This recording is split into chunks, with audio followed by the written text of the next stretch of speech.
Para entender lo que sucede a nivel intestinal durante las diarreas, es importante definir y recordar que existen características muy distintas del intestino delgado y del intestino grueso. Funcionalmente tenemos que el intestino delgado es un órgano donde se absorben micronutrientes. Vamos a tener característicamente una escasa o nula flora bacteriana asociada a la mucosa. Tenemos la presencia de vellosidades que incrementan la superficie de absorción. Tenemos las vellosidades intestinales que además tienen microvellosidades y por lo tanto eso le permite hacer la absorción óptima de micronutrientes. En el intestino grueso, por otro lado, lo que ocurre es la absorción de agua. Tenemos una flora bacteriana importante asociada a la mucosa que además ayuda y facilita la digestión, y vamos a tener que, histológicamente, vamos a tener la sustitución de microvellosidades por criptas. En el intestino delgado vamos a encontrar algunos parásitos como los ancilostomillos que nos ocupan hoy y strongyloides que está aquí también hoy, y vamos a tener también otros parásitos como los que hemos visto antes como Ascaris lumbricoides, y los que vamos a ver Taenia solium, Hymenelepis nana y Giardia. En general, estos parásitos producen una inflamación local de la mucosa que produce un aplanamiento de las vellosidades. Si ocupamos todos estos espacios con inflamación, lo que vamos a tener es una superficie de absorción mucho menor, y entonces esto produce una diarrea predominantemente acuosa, es característicamente acuosa. Y la mala absorción en los parásitos que afectan el intestino delgado es factible en vista de que en este lugar es donde ocurre la absorción de los micronutrientes. Luego tenemos en el intestino grueso parásitos como Trichuris trichiura, Balantidium coli, Entamoeba histolítica, Schistosoma manzoni, en la cual vamos a encontrar predominantemente diarrea acuosa por menor absorción de agua. La inflamación a este nivel de la mucosa lo que vamos a tener es que también disminuye la superficie de absorción, pero como aquí se absorbe predominantemente agua, eso es lo que va a generarse, y aquí tenemos que se puede producir disentería por sobreinfección bacteriana. El hecho de que haya cualquier lesión a la mucosa puede producir que haya una sobreinfección por las bacterias que están aquí, y eso produzca el síndrome disenteriforme.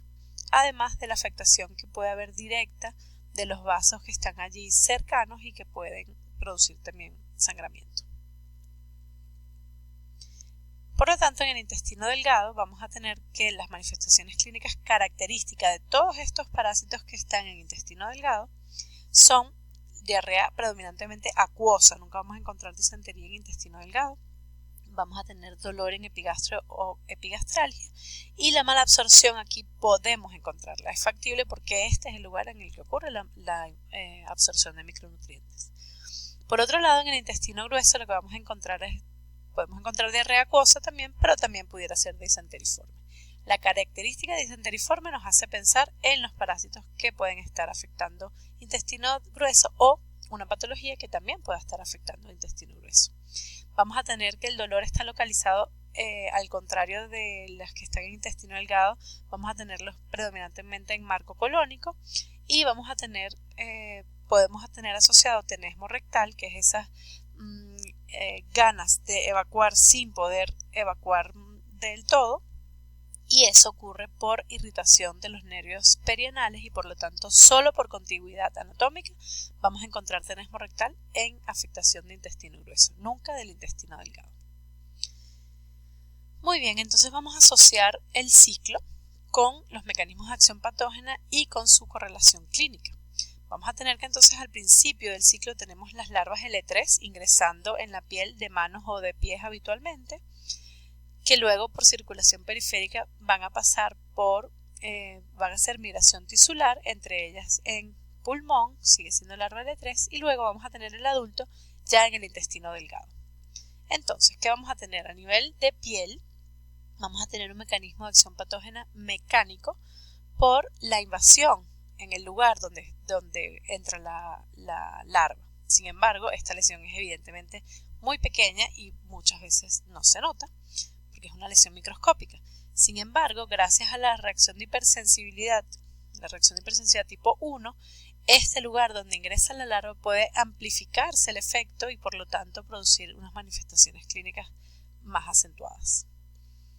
En todos los lugares por donde migra la larva L3, la larva L3 puede producir también una reacción de hipersensibilidad tipo 1, produciendo inflamación de los tejidos en los que se pueda estar migrando, y también se produce una acción mecánica mucho menos importante, nuevamente por la invasión y migración de esta larva. Sin embargo, se pueden imaginar que una larva microscópica migrando por alguna parte, por ejemplo rompiendo un alvéolo, no produce tanto daño como si lo produce la amplificación de la reacción de hipersensibilidad tipo 1. Luego, en intestino delgado vamos a tener una acción mecánica por el efecto de lo que habíamos visto anteriormente en la cápsula bucal, directamente la fijación a la mucosa intestinal del extremo anterior.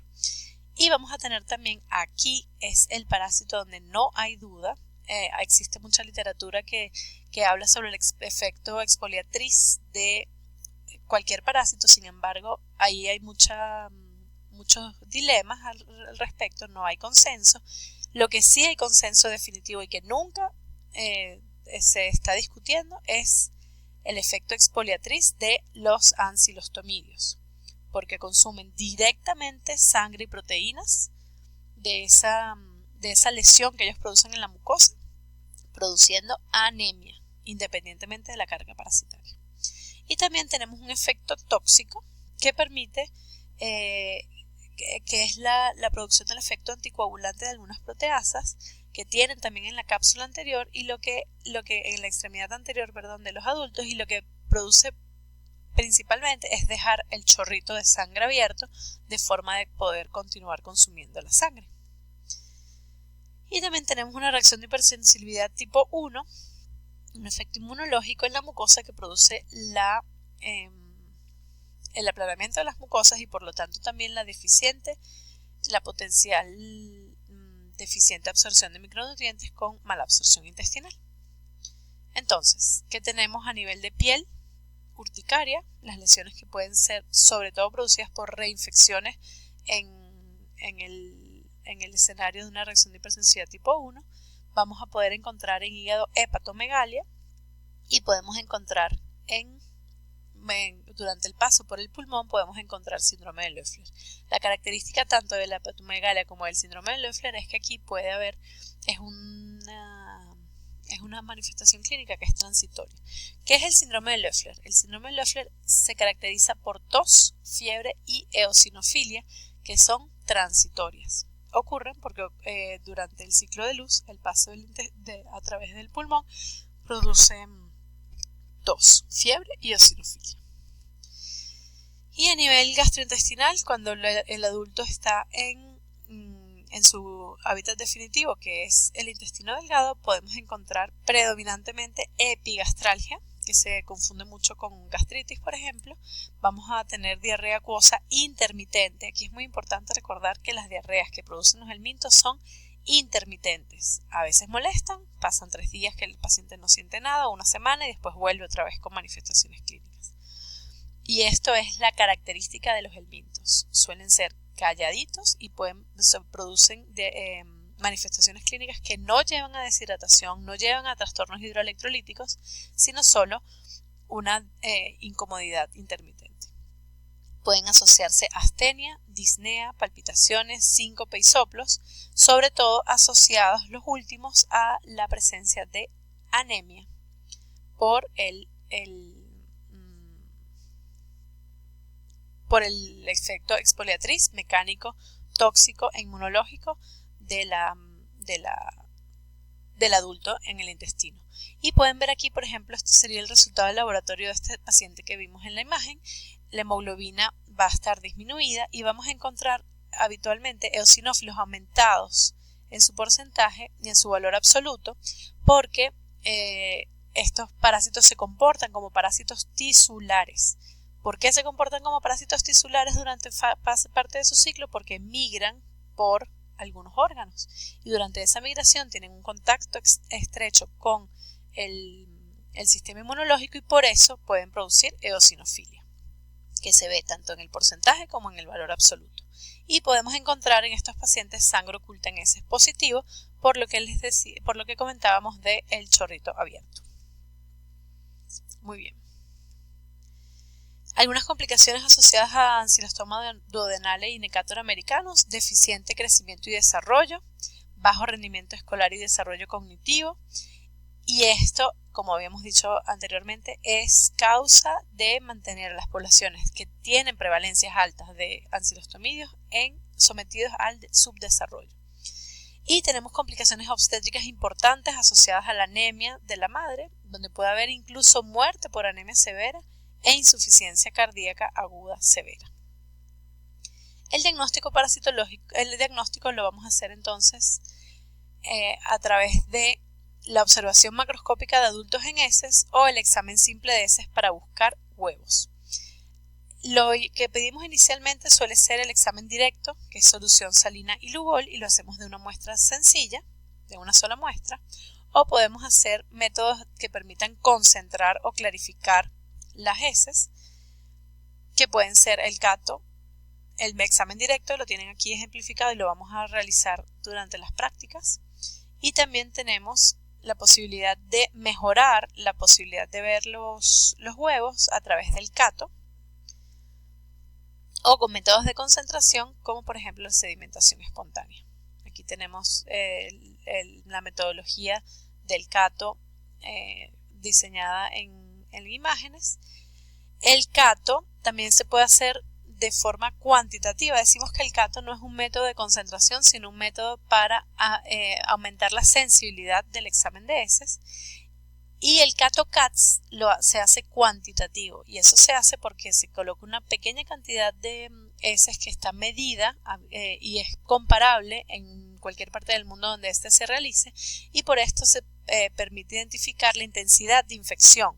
Y estos son los parámetros de la OMS que determinan si es baja, moderada o alta la intensidad de infección en las personas y en las comunidades de acuerdo al parásito y a la tasa de oviposición de las hembras. En los métodos de concentración, como dijimos antes, podemos hacer sedimentación espontánea, que es un método que vamos a aprender también en el laboratorio y que permite solo con mezclar el examen de las muestras de heces con solución salina y someter a una agitación y sedimentación, podemos aumentar la capacidad de la sensibilidad del examen de heces.